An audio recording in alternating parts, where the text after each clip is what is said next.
Sige og kumbinsi kaniya ang iyang mga supporters pagdagan sa sunod nga piniliay. Matod sa mayor, dili makausab sa iyang hukom ang minilyon nga mosalmot sa Million People's Call rally karong Sabado sa Quirino Grandstand. Matod sa mayor, bisan gani ang timailhan gikan sa Dios, dili makapausab sa iyang hunahuna. Ato sa usa ka press con kagahapon, matod ni Duterte, dili niya gusto nga isipon sa mga tao nga nagpadili-dili kini pagdagan pagka-presidente aron makakuha og dakong pundo alang sa iyang kampanya.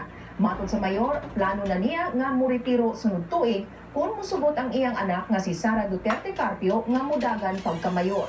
Kung dili musubot si Sara Duterte pagdagan pagka-mayor, mapugos pagpasubli ang mayor sunod tuig. Stop it. You get nothing from it.